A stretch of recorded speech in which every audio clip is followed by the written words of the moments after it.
Chapter 7. Then Elisha said, Hear ye the word of the Lord. Thus saith the Lord, Tomorrow about this time shall a measure of fine flour be sold for a shekel, and 2 measures of barley for a shekel in the gate of Samaria. Then a Lord, on whose hand the king leaned, answered the man of God, and said, Behold, if the Lord would make windows in heaven, might this thing be? And he said, Behold, thou shalt see it with thine eyes, but shalt not eat thereof. And there were 4 leprous men at the entering in of the gate, and they said one to another, Why sit we here until we die? If we say, We will enter into the city, then the famine is in the city, and we shall die there.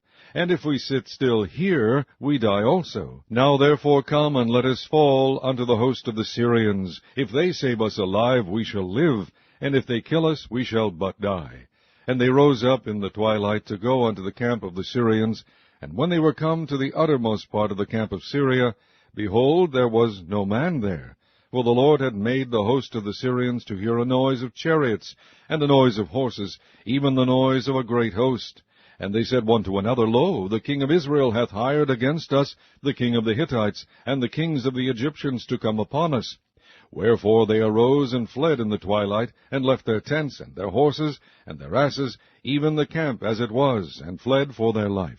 And when these lepers came to the uttermost part of the camp, they went into one tent, and did eat and drink, and carried thence silver and gold and raiment, and went and hid it, and came again and entered into another tent, and carried thence also, and went and hid it.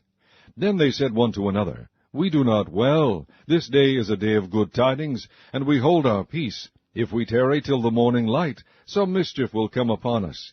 Now therefore come, that we may go and tell the king's household. So they came and called upon the porter of the city, and they told them, saying, We came to the camp of the Syrians, and behold, there was no man there, neither voice of man, but horses tied, and asses tied, and the tents as they were. And he called the porters, and they told it to the king's house within. And the king arose in the night, and said unto his servants, I will now shew you what the Syrians have done to us. They know that we be hungry, therefore are they gone out of the camp to hide themselves in the field, saying, When they come out of the city, we shall catch them alive, and get into the city. And one of his servants answered and said, Let some take, I pray thee, 5 of the horses that remain, which are left in the city. Behold, they are as all the multitude of Israel that are left in it. Behold, I say, they are even as all the multitude of the Israelites that are consumed. And let us send and see. They took therefore 2 chariot horses, and the king sent after the host of the Syrians, saying, Go and see. And they went after them unto Jordan, and lo, all the way was full of garments and vessels, which the Syrians had cast away in their haste. And the messengers returned and told the king. And the people went out, and spoiled the tents of the Syrians.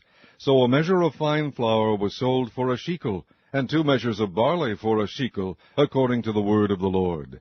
And the king appointed the Lord, on whose hand he leaned, to have the charge of the gate. And the people trode upon him in the gate, and he died, as the man of God had said, who spake when the king came down to him. And it came to pass, as the man of God had spoken to the king, saying, 2 measures of barley for a shekel, and a measure of fine flour for a shekel, shall be tomorrow about this time in the gate of Samaria.